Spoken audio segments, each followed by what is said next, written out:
Imagine waking up one morning, not to your alarm, but to a voice. A voice that isn't coming from your phone, your TV, or even from outside your window.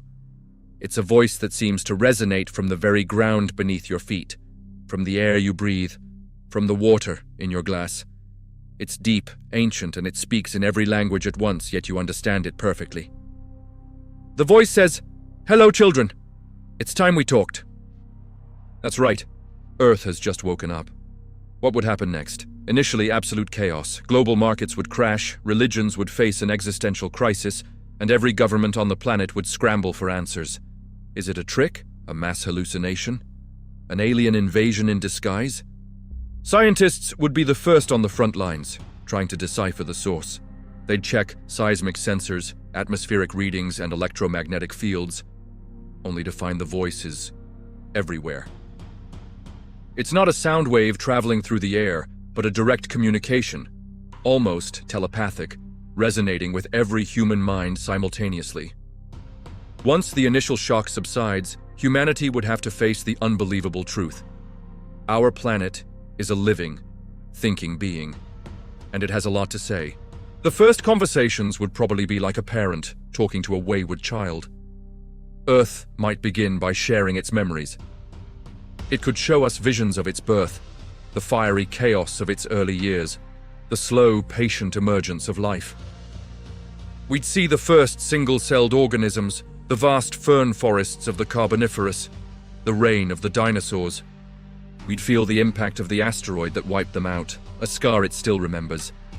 We would witness the rise and fall of ice ages, the slow, grinding dance of continents. Our entire recorded history, a mere blink in its geological eye, would be put into a staggering new perspective. We'd learn things that would rewrite every science textbook. Earth could tell us about undiscovered species living in the deepest ocean trenches or in caves we've never found.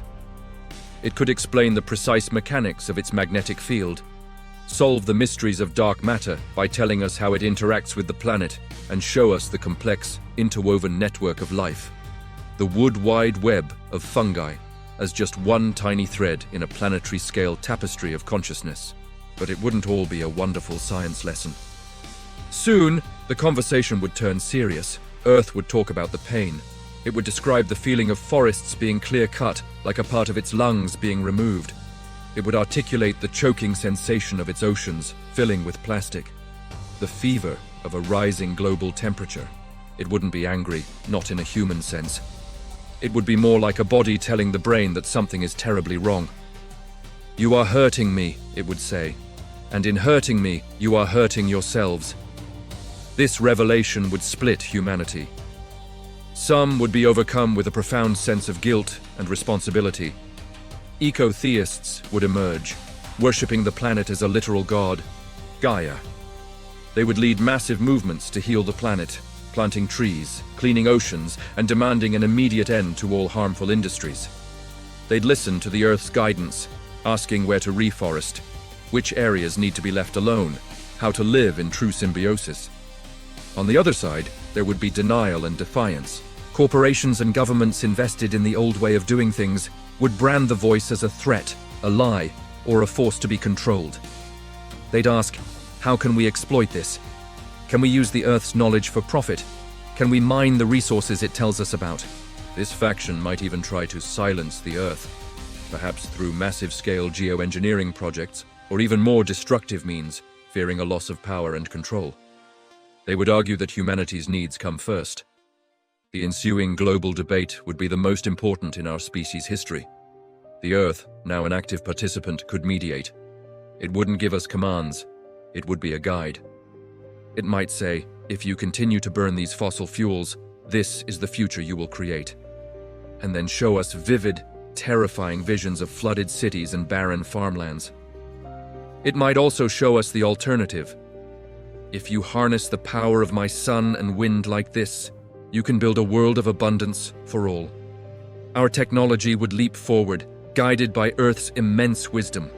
It could teach us how to create biodegradable materials from simple elements, how to generate clean energy with unimaginable efficiency, and maybe even how to manipulate gravity, having mastered it for billions of years.